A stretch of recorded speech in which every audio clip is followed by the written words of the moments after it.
How's everybody doing out there today? Snowy Saturday. Things are going to get better, though. We're talking 50 later in the week, so hopefully we will be at racetracks here very, very soon here in central New York. I was going through some bins, and I saw this one was pretty early, April 8th, 2009. So I said, gee, I wonder what this is. And it's amazing how much you can forget. So this was 15 years ago. So a little background here. Brewerton Speedway was for sale, okay?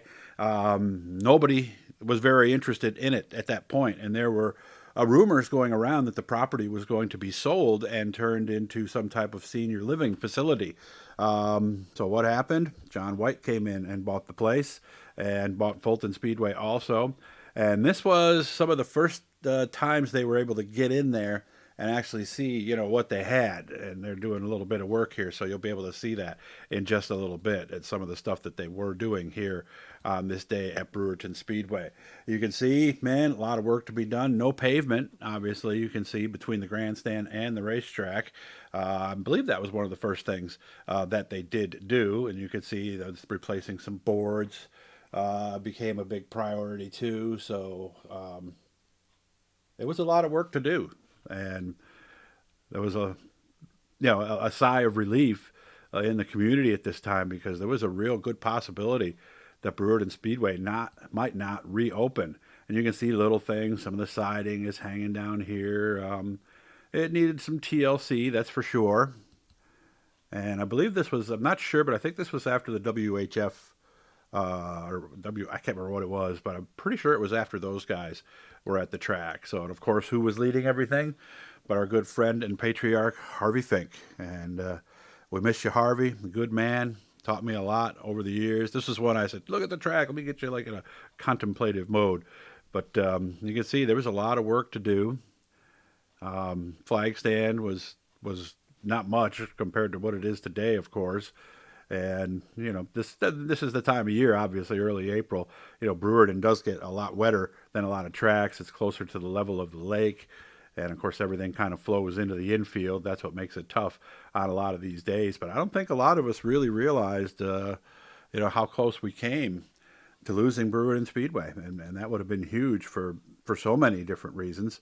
I mean, once racetracks are gone, they're gone. They don't come back, and it was nice to know that they could at this point. So they originally ended up taking that flag stand down. And boy, does that look low as you sit there now, right? It's amazing. I know it's back behind the wall, but gee, it looks like something could have happened there very easily. And you can see this is this next part here across the top. That was where the new VIP suites were going. So they decided, like a lot of sports venues do nowadays, if you're going to do it, make sure you have those VIP facilities because people will pay the extra money to get up there. And it does help to have that going like it did. So this is behind the grandstand in the pits. You're looking south here at this point in the pits. But imagine what all that lumber would cost today, huh?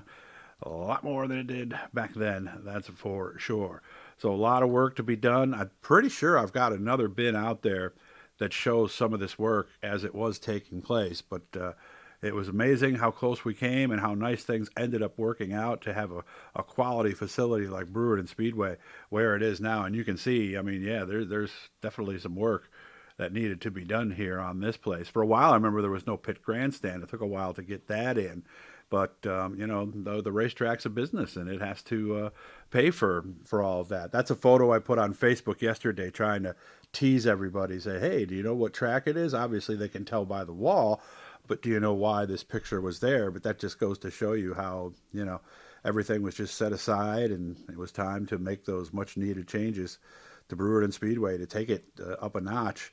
Anything John Wight does, he doesn't do it halfway, and he made sure he took good care of Brewerton Speedway. And again, this was right after this. I think this was the first day that they had gotten onto the track in order to do any of this kind of stuff. So there's Harvey again down there in turn one overseeing the operation. And man, he's only wearing a hoodie. It's a cold day out there, but Harvey was a tough man, that's for sure. And we love you, Harvey. We miss you. And I was so happy I got to spend this day with you here at Brewerton Speedway. Remember to subscribe, guys, turn on the likes, the notifications, all that stuff. Leave a comment, please. Let me know you're out there. And, we got a couple of more bins that are coming up on Sunday, so look for those. But I wanted to make sure I got these up for you today on Saturday. I'm going to try to do more of this because, again, every time I look through these pictures, I'm like, oh, my God, I can't believe that this stuff is there, and of course these pictures are available for purchase. You can get a hold of me very easily, either through the message board here or through Facebook. And these are not all the pictures; these are just some of them in a lot of cases, because we used to take a lot of pictures back in the day. Doug's Dirt Diary, a lot of the hits that we got were from pictures. So when in doubt, turn the camera on and take a picture. Kind of like what I'm doing now with the video. But won't be long, guys. We're coming here to the end of March, so hopefully everything will be on track. We'll get a nice dry spring and have just enough rain over the course of the summer to keep everything nice for the farmers and for all our racing folks. So we're thinking about you guys. Hoping you guys are having a great day. Thanks again for watching here on the channel.